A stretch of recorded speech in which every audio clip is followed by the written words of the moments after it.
வரையறுக்கப்பட்ட காலத்தின் ஊதியம். இந்த கோரிக்கை கடந்த 30 ஆண்டுகளுக்கு மேலாக இந்த சங்கம் கோரிக்கை வைத்திருக்கிறது என்பதை வேதனையோடு பதிவுகளோடு இந்த கோரிக்கை கிராம உதவியாளர்கள் ஏன் வைக்கிறார்கள் என்பதை இந்த அரசுக்கு தெரிவிக்க விரும்புகிறோம். கிராம உதவியாளர் பணி என்பது காலை 9:45 மணிக்கு சென்று மாலை 5:45 மணிக்கு வீட்டுக்கு திரும்ப பணி அல்ல. மாறாக அரசு அறிவிக்கின்ற எந்த விதமான அரசு நலத்திட்டங்களாக இருந்தாலும் அந்த திட்டங்களை மக்களிடத்தை கொண்டு சேர்க்கின்ற கடவுடு ஊழியராக இருந்து செயல்படக்கூடிய ஊழியர்கள். அத்தோடு மட்டுமில்லாமல் பேரிடர் பணிகளாகிய வெள்ளம், புயல், சுனாமி, தீ விபத்து, சால விபத்து போன்ற பணிகளை எல்லாம் இரவு பகலாமல் இந்த வருவாய்த்துறை துவங்கியது முதல் இது நாள் வரை 24 மணி நேரமும் அர்ப்பணிப்போடு பணியாற்றக்கூடியவர்களால் இந்த வருவாய்த்துறையில் பணியாற்றக்கூடிய அனைவரும் வரையறுக்கப்பட்ட ஊதியத்தில் இருக்கும் பொழுது கிராம உதவியாளர்களை மட்டும் சிறப்பு கால ஊதியத்தை வைத்திருப்பது எது மாதிரியான சமூக நீதி என்று இந்த மாநில செயற்குழு சுட்டிக்காட்ட விரும்புகிறது. சமூக நீதி பேசக்கூடிய இந்த அரசு கிராம உதவியாளர் மத்தியில் சமூக அநீதியாக நடந்து கொள்வது சரிதானா என்கின்ற வினாவோடு அனைத்து கிராம உதவியாளர்களையும் வரையறுக்கப்பட்ட காலமுறை வழங்கி கிராம உதவியாளர் மத்தியில் சமூக நீதியை நிலைநிறுத்த வேண்டுமாய் தமிழக அரசை இந்த மாநில செயற்குழு கேட்டுக்கொள்கிறது.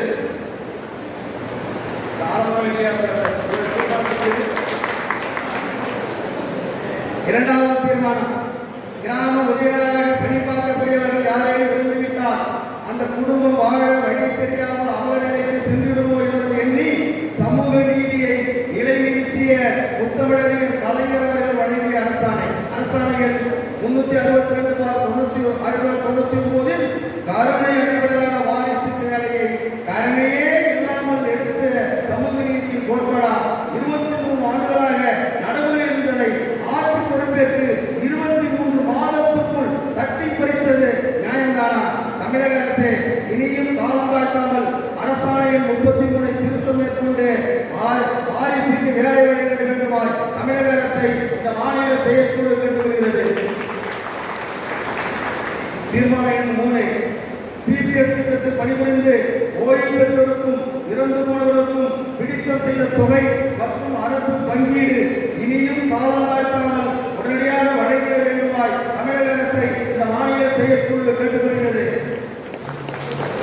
தீர்மானம் 4, கிராம உதவியாளருக்கு கிராம நிர்வாக அலுவலர் பதவி உயர்வு 30 விழுக்காடாக உயர்த்தி வழங்கிட வேண்டும்.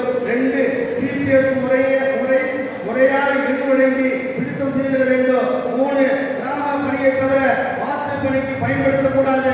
4, கிராம உதவியாளர் கல்வி தகுதி 5ஆம் வகுப்பு என்பதை 10ஆம் வகுப்பு என்று அறிவித்தல் போன்ற கோரிக்கைகளை தமிழக அரசு நிறைவேற்றி கொடுக்க வேண்டுமாய் இந்த மாநில செயற்குழு கேட்டுக்கொள்கிறது.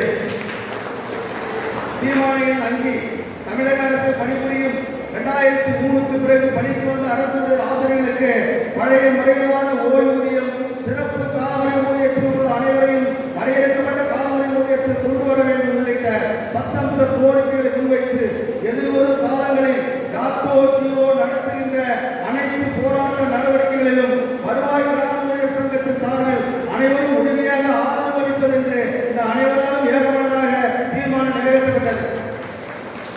தீர்மானம் 6, வருவாய்த்துறை சங்கத்தின் கூட்டமைப்பு சார்பில் துறையை பாதுகாக்கவும் வட்டாட்சியர் முதல் கிராம உதவியாளர் வரை அனைவருக்கும் மேம்படுத்தப்பட்ட ஊதியம் மற்றும் தனி ஊதியம் உள்ளிட்ட கோரிக்கைகளை முன்வைத்து 2025 ஏப்ரல் 7 முதல் 15ஆம் தேதி வரை நடைபெறும் பிரச்சார இயக்கத்திலும் அதேபோன்று 25/4/2025 அன்று வட்ட மாவட்ட அளவில் நடைபெறும் ஒரு மணி நேர வெளிநடப்பு ஆர்ப்பாட்டத்தில் அனைவரும் முழுமையாக பங்கேற்று உறுதியுடன் போராடுவது என்றும் அனைவரால் ஏகமனதாக தீர்மானம் நிறைவேற்றப்பட்டது. அதே வேறு சென்னையிலே போய் ஒரு பெரிய மாசம் காமிக்கணும், ஒரு எழுச்சியை காக்கணும் என்று சொன்ன தோழர்களுடைய உணர்வுகளை மாநில சங்கம் மதிக்கிறது. இருந்தாலும் இன்றைக்கு இருக்க யதார்த்தத்தை எல்லா தோழரும் புரிந்து கொள்ள வேண்டும். எப்ப தாக்குவதோ பேரமைப்பு மறியல் போராட்டத்தை அறிவித்ததோ அன்றே நீதிமன்றம் தலையிட்டது. அதன் பிறகு மறியல் போராட்டம் கூட அது ஆர்ப்பாட்டமாக மாற்றப்பட்டது. இதையெல்லாம் உருவாக்கி கொண்டு இன்னைக்கு ஒரு 500 பேருக்கு மேல சென்னையிலே கூடுவது என்பதோ அதற்கு அனுமதி வழங்குவது என்பதோ சரியாக இல்லை.